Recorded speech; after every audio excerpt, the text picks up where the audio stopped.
नमस्कार, आप देख रहे हैं IBC 24 MPCG 2020 में आप सभी का बहुत बहुत स्वागत। मैं हूं आप सभी के साथ रचना नितेश और मैं हूं आपके साथ अविनाश कर और मैं आपको बताऊंगा मध्य प्रदेश की खबरें और छत्तीसगढ़ की खबरों से आपको अपडेट करूंगी मैं। और शुरुआत करते हैं पहली खबर के साथ। बीजेपी प्रदेश प्रभारी ओम माथुर का इस महीने में तीसरी बार और सह प्रभारी नितिन नबीन का दूसरी बार दौरा रद्द होने पर अब कांग्रेस ने बीजेपी पर तंज कसा है। सीएम भूपेश का कहना है कि अरुण साव से पीएम मोदी और गृह मंत्री अमित शाह का भरोसा ही उठ चुका है और इसीलिए वो छत्तीसगढ़ में ध्यान ही नहीं दे रहे। वहीं पीसीसी चीफ मोहन मरकाम ने भाजपा पर निशाना साधते हुए कहा कि बीजेपी छत्तीसगढ़ में हताशा के दौर से गुजर रही है, जिसका जवाब देते हुए बीजेपी सांसद सुनील सोनी ने कहा कि बीजेपी कैडर बेस्ड पार्टी है, नेताओं का दौरा यहां चलता रहता है, बैठकों का समय आगे पीछे होता है। आपको बता दें कि बीजेपी प्रदेश प्रभारी ओम माथुर और नितिन नबीन अप्रैल के महीने के पहले हफ्ते में आने वाले थे और उसके बाद उनका दौरा टल गया था।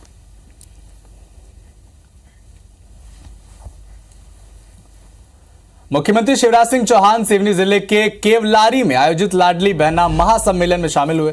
इस दौरान मुख्यमंत्री ने लाडली बहना योजना के सम्मान में गीत भी गाया।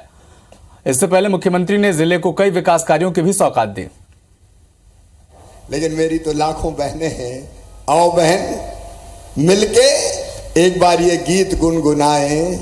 फूलों का तारों का सबका कहना है, लाखों हजारों ये मेरी बहना है, सारी उम्र हम संग रहना है।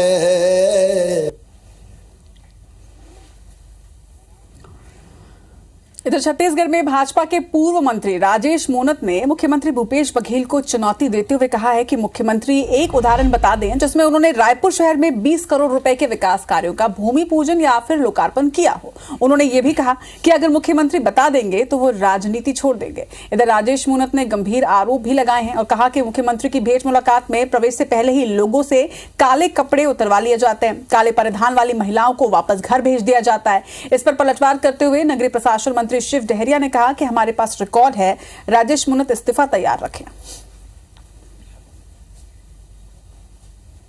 चुनाव का रिजल्ट 2023 भाजपा के पक्ष में आएगा और मुख्यमंत्री जी अभी निकले हैं जनसंवाद करने।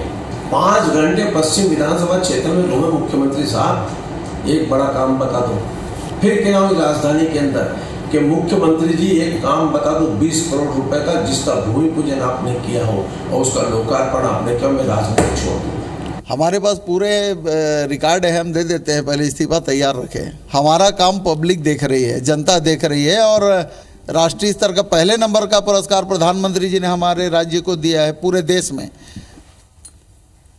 गुना के विशनबाड़ा गांव में भजन संध्या का आयोजन किया गया जिसमें पंचायत मंत्री महेंद्र सिंह सिसोदिया शामिल हुए। इस दौरान उन्होंने मंच से केंद्रीय मंत्री ज्योतिरादित्य सिंधिया और सीएम शिवराज सिंह बेटे कार्तिकेय सिंह चौहान के जयकारे लगाए। साथ ही एक गाना भी गाया। गाने के बोल थे, लगन तुमसे लगा बैठे, अब जो होगा देखा जाएगा।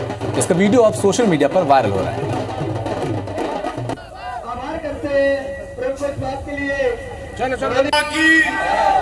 बोलो महाराज ज्योतिरादित्य सिंधिया जी की।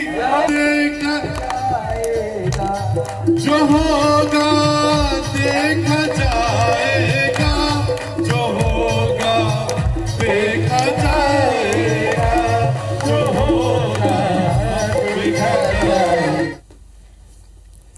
इधर छत्तीसगढ़ में नगरीय प्रशासन मंत्री शिव डहरिया ने नगरीय निकायों के विकास कार्यों की समीक्षा बैठक ली। इस दौरान रायपुर के सर्किट हाउस में सभी नगर निगमों के आयुक्त और नगरीय निकायों के अधिकारी मौजूद रहे। बता दें कि बैठक के दौरान मंत्री शिव डहरिया ने कड़े तेवर भी दिखाए।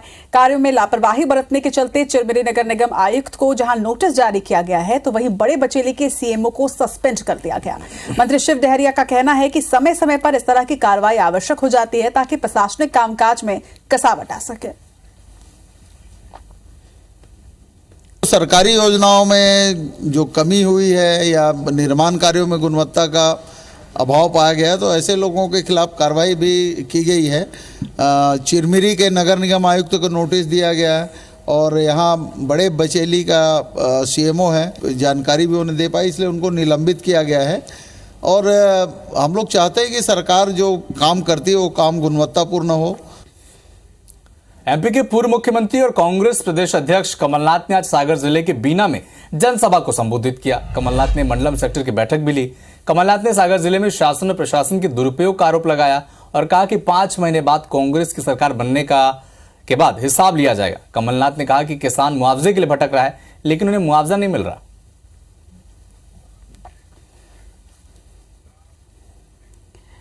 कर्नाटक विधानसभा चुनाव के लिए स्टार प्रचारकों की लिस्ट जारी की जा चुकी है, लेकिन इसमें छत्तीसगढ़ बीजेपी के किसी भी नेता का नाम नहीं है। और ऐसे में कांग्रेस अध्यक्ष मोहन मरकाम ने लिस्ट पर चुटकी लेते हुए कहा है कि छत्तीसगढ़ के भाजपा नेताओं में वो बात ही नहीं है जो केंद्रीय नेतृत्व चाहता है, और यही वजह है कि राष्ट्रीय उपाध्यक्ष रमन सिंह और केंद्रीय मंत्री रह चुके नेताओं को भी कोई जिम्मेदारी सौंपी नहीं गई। इधर बीजेपी अध्यक्ष अरुण साव ने कांग्रेस के बयान पर पलटवार किया है।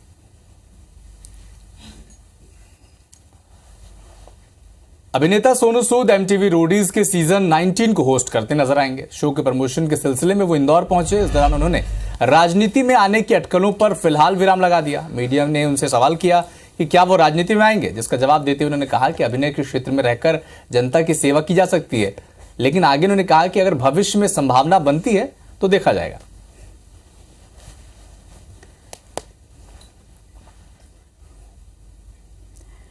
छत्तीसगढ़ में बीजेपी चुनावी मोड में नजर आ रही है और लगातार बैठकों का आयोजन भी किया जा रहा है। इसी कड़ी में गुरुवार को पूर्व सीएम डॉक्टर रमन सिंह धमतरी के दौरे पर थे और पार्टी पदाधिकारियों की विधानसभा स्तरीय बैठक उन्होंने ली है। बैठक में कार्यकर्ताओं और पदाधिकारियों को आगामी विधानसभा चुनाव के लिए उन्होंने रिचार्ज किया।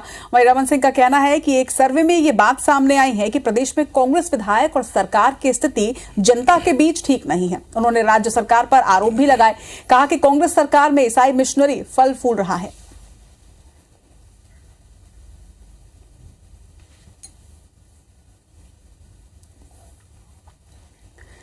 वहीं बिलासपुर संभाग प्रभारी किरण देव गुरुवार को रायगढ़ के दौरे पर रहे। इस दौरान उन्होंने रायगढ़ और खरसिया विधानसभा के कार्यकर्ताओं और पदाधिकारियों की विधानसभावार बैठक भी ली। मीडिया से चर्चा करते हुए किरण देव ने कहा कि इस बार कांग्रेस की सरकार के कुशासन को जनता जवाब देगी। इसका लाभ भाजपा को होगा। भाजपा संगठन के कार्यक्रमों के साथ साथ बूथ स्तर पर काम कर रही है, जिसका फायदा आने वाले चुनाव में पार्टी को अवश्य मिलेगा। खबर बीजापुर से है, जहां जिले में विधानसभा चुनाव की हलचल तेज नजर आ रही है। गुरुवार को बीजापुर पहुंचे सांसद संतोष पांडे ने बीजेपी पदाधिकारियों की बैठक ली और कार्यकर्ताओं के साथ ही पदाधिकारियों में आगामी चुनाव में जीत का मंत्र दिया। सांसद संतोष पांडे का कहना है कि बस्तर में आगामी विधानसभा चुनाव में बीजेपी पूरी 12 की 12 सीट जीतेगी। वहीं उन्होंने राज्य सरकार पर जमकर हमला भी बोला और कहा कि राज्य सरकार ने बीजापुर में एक भी विकास कार्य नहीं किया। तो एमपी में इस साल विधानसभा के चुनाव होने हैं। ठीक इससे पहले कुछ रिटायर्ड आईएएस अफसर राजनीति में कूदकर सियासी दलों की धड़कनें बढ़ा रहे हैं। परिवर्तन पार्टी बना चुके रिटायर्ड आईएएस वरद मूर्ति मिश्र के बाद अब जाने माने लेखक और रिटायर्ड आईएएस अफसर भास्कर राव रोकड़े चर्चा में। भास्कर राव ने 2018 में चुनाव के लिए कांग्रेस के चुनाव प्लान तैयार किया था, लेकिन अब उन्होंने सक्रिय राजनीति में आने का ऐलान कर दिया है। कांग्रेस, आम आदमी पार्टी और जैस जैसे दल भास्कर राव को अपने दल में शामिल करने के लिए लगातार संपर्क कर रहे हैं। वहीं उनका कहना है कि जो दल उनकी 7 मांगों को अपनी एजेंडे में रखेगा वो उसी का साथ देंगे। इधर बिलासपुर जिले के अपोलो हॉस्पिटल के आईसीयू में आग लगने से अफरा तफरी का माहौल रहा, जिसके बाद अस्पताल प्रबंधन ने मरीजों को तत्काल दूसरी जगह में शिफ्ट किया है। बताया जा रहा है कि आग शॉर्ट सर्किट होने की वजह से लगी। अस्पताल में भर्ती सभी मरीज सुरक्षित बताए जा रहे हैं। वहीं मौके पर पहुंची फायर ब्रिगेड की टीम और पुलिस ने 2 घंटे की कड़ी मशक्कत के बाद किसी तरह आग पर काबू पाया। हालांकि सीएमएचओ ने घटना में जांच के निर्देश दे दिए हैं। सूडान में आंतरिक हिंसा भड़काने से वहां की हालत काफी खराब है। इसी बीच भोपाल के बैरागढ़ का रहने वाला जयंत केवलानी भी सूडान हिंसा में फंस गया है। जयंत 4 मार्च को बिजनेस ट्रिप पर सूडान गया था। वहीं परेशान परिजनों ने प्रधानमंत्री मोदी से मदद की गुहार लगाई। युवक ने परिजनों को फोन कर बताया कि उसके फ्लैट के सामने ही सेना का मुख्यालय है, जहां पर गोलीबारी हो रही है।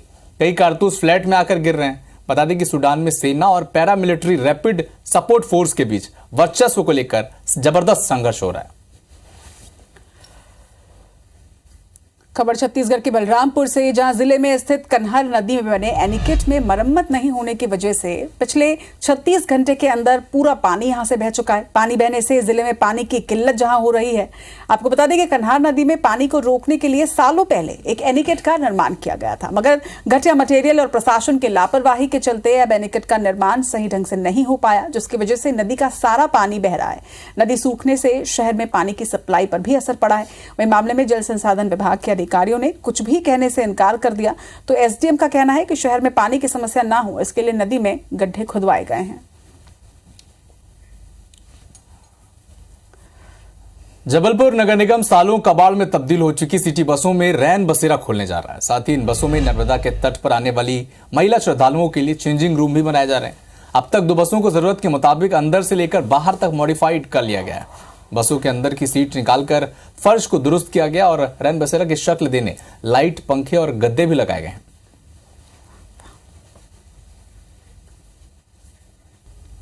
इधर भाटापारा नगर पालिका की लापरवाही की एक और तस्वीर सामने आई। शहर के एकमात्र उद्यान को अव्यवस्था के चलते खंडर में तब्दील होता जा रहा है।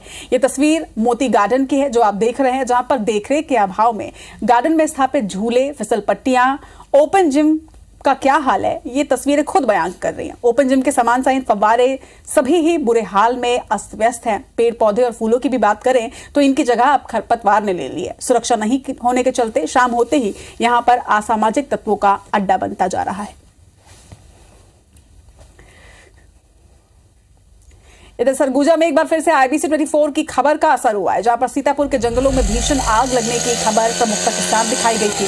खबर में यह भी बताया गया था कि सीतापुर रेंज के शिवनाथपुर, सरगा, गेरसा और लगरासार के जंगलों में भीषण आग की लपटों के बीच वन्य प्राणियों पर किस तरह से खतरा मंडरा रहा है। खबर के बाद सीतापुर फॉरेस्ट विभाग हरकत में आया। वन अमले की टीम ने सीतापुर रेंज के जंगलों में लगे भीषण आग को बुझाते हुए इस पर काबू पा लिया है।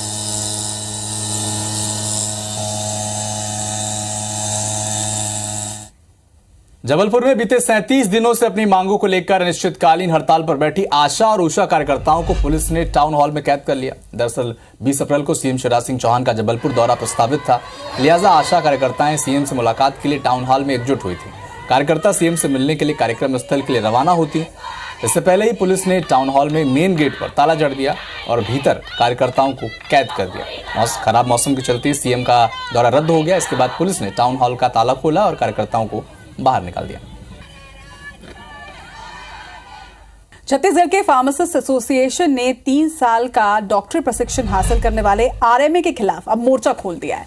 फार्मासिस्ट एसोसिएशन ने ऐलान किया है कि प्रदेश के प्राथमिक, सामुदायिक या फिर किसी भी दूसरे सरकारी स्वास्थ्य केंद्र में तैनात फार्मासिस्ट आरएमए की पर्ची पर मरीजों को दवा नहीं देंगे। उन्होंने नियमों का हवाला देते हुए अपना अल्टीमेटम पत्र स्वास्थ्य सचिव से लेकर दूसरे अधिकारियों को भी सौंप दिया है। एमपी के ग्वालियर में पेयजल सप्लाई व्यवस्था सुधारने के लिए बीते 1 दशक में 430 करोड़ रुपए खर्च किए गए हैं। बावजूद इसके गर्मियों में शहर के कई इलाकों को नलकूप और टैंकर्स की सप्लाई पर निर्भर रहना पड़ता है। आलम यह है कि एडीबी योजना के तहत 27 और अमृत योजना के तहत शहर में पानी की 42 टंकियां बनाने के लिए 1000 किलोमीटर पाइपलाइन बिछाई गई है। बावजूद इसके पूरे शहर में पेयजल का इंतजाम नहीं है। शहर में पेयजल व्यवस्था बनाए रखने के लिए निगम ने 1 करोड़ 71 लाख रुपए में 135 टैंकर किराए पर लेने जा रहा है, जिसके लिए टेंडर भी खुल चुके हैं। इधर बिलासपुर कटनी रेल लाइन पर अभी भी ट्रेनों का परिचालन बाधित है। रेलवे ने रूट की 10 ट्रेनों को रद्द रखा है। 4 ट्रेनें गंतव्य से पहले ही समाप्त की गई हैं और 2 ट्रेनों को डायवर्ट किया गया है। इधर रेल रूट प्रभावित होने और सही जानकारी नहीं मिलने की वजह से यात्री काफी परेशान रहे। हालांकि रेल अधिकारी उम्मीद जता रहे हैं कि जल्द ही 3 में से 1 लाइन को क्लियर कर लिया जाएगा। वहीं भीषण रेल हादसे की जांच CRS यानी कि कमिश्नर रेलवे सेफ्टी करेंगे।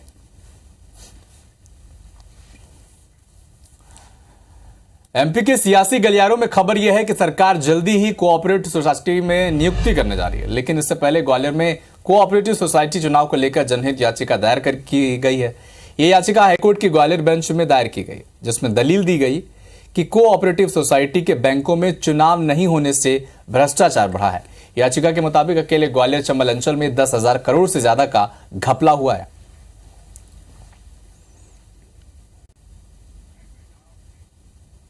इधर लंबे इंतजार के बाद एक बार फिर से बिलासपुर में अमृत मिशन के तहत पानी सप्लाई की उम्मीदें बढ़ी हैं। इसके पीछे की वजह है ट्रीटमेंट प्लांट की टेस्टिंग शुरू होना।